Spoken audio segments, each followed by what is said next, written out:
Bien-aimés dans le Seigneur, bonjour. Nous sommes aujourd'hui le lundi 12 février 2024.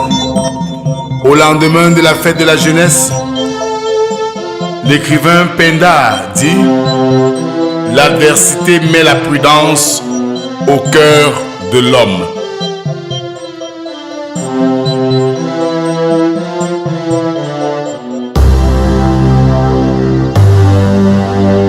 Bien-aimés dans le Seigneur, bonjour.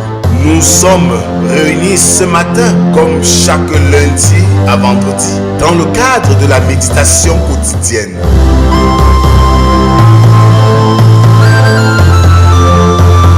La méditation quotidienne est un moment de recueillement, de prière, de chant, de méditation de la parole de Dieu pour ainsi préparer notre journée.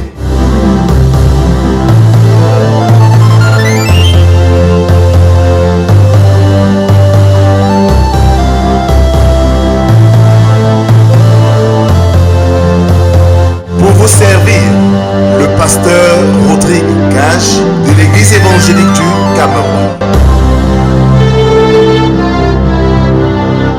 Pour ce premier jour ouvrable de la semaine, je nous invite à ouvrir nos cantiques sur les ailes de la foi, numéro 207. Entends-tu, Jésus t'appelle. Entends-tu, Jésus t'appelle. Viens, ô pécheur, il t'attend. À cette voix si fidèle, tu résistes trop souvent. Laisse entrer le roi de gloire. Ouvre ton cœur à Jésus. Laisse entrer le roi de gloire. Hâte-toi, ne tarde plus. Laisse entrer le roi de gloire. Hâte-toi et ne tarde plus. Bien-aimés, continuons à adorer notre Dieu avec le psaume du jour, le numéro 8, dont nous ferons lecture des 5 premières strophes qui stipulent ceci. Éternel notre Dieu, que ton nom est magnifique sur toute la terre. Ta majesté s'élève au-dessus des cieux.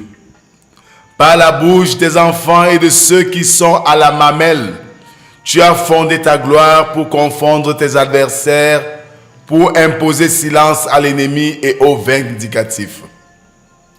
Quand je contemple les cieux, ouvrage de tes mains, la lune et les étoiles que tu as créées, qu'est-ce que l'homme pour que tu te souviennes de lui, et le Fils de l'homme pour que tu prennes garde à lui?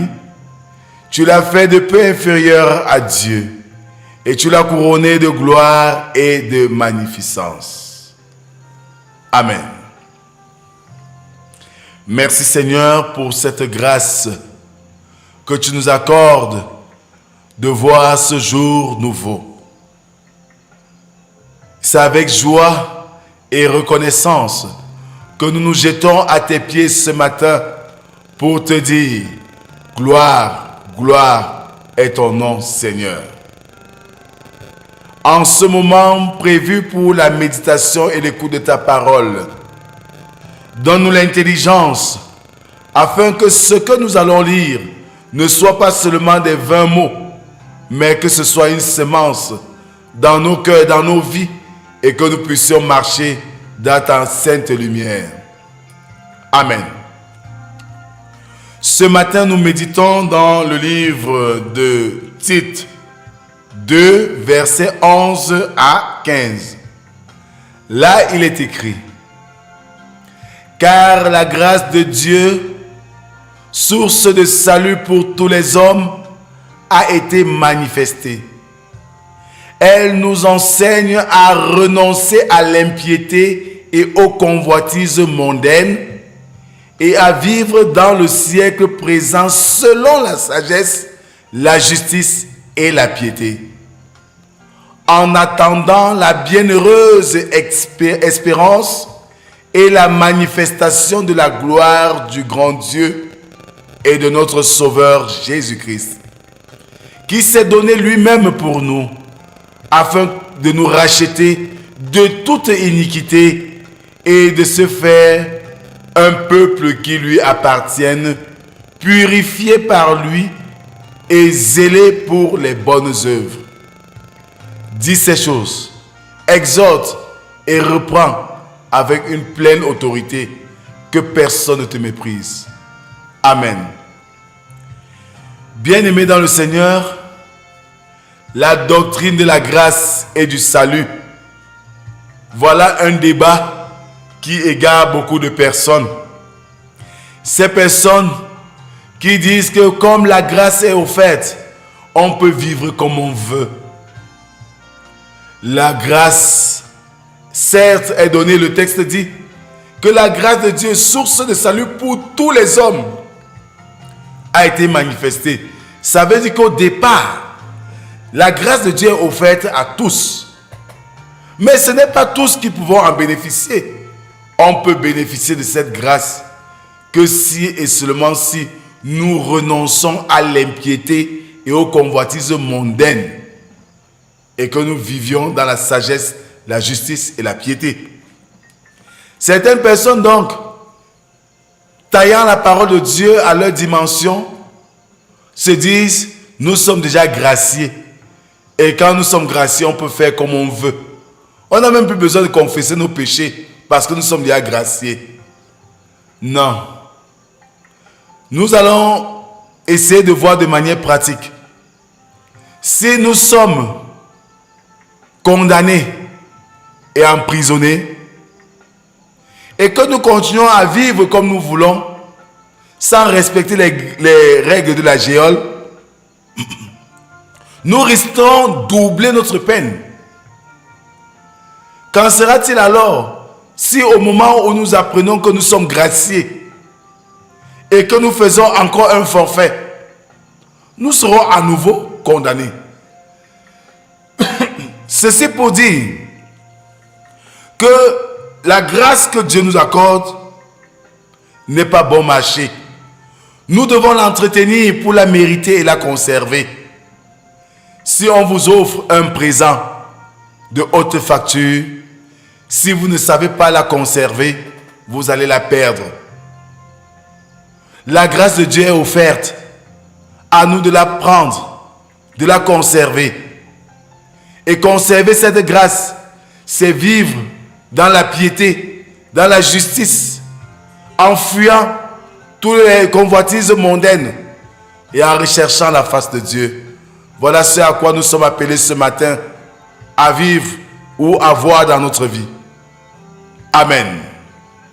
Merci Seigneur pour ce message que tu nous offres au lendemain de la fête de la jeunesse, où nous sommes interpellés par les discours qui réveillent la jeunesse à prendre les responsabilités en main, mais en réalité, tout cela tourne autour de la piété, la justice, la sagesse, qui devrait préparer un avenir meilleur pour l'humanité entière. Merci Seigneur pour la grâce que tu nous donnes ce matin de te célébrer, de te chanter. En ce premier jour de la semaine, viens nous bénir Seigneur, accompagne-nous dans toutes nos activités et donne-nous de te célébrer.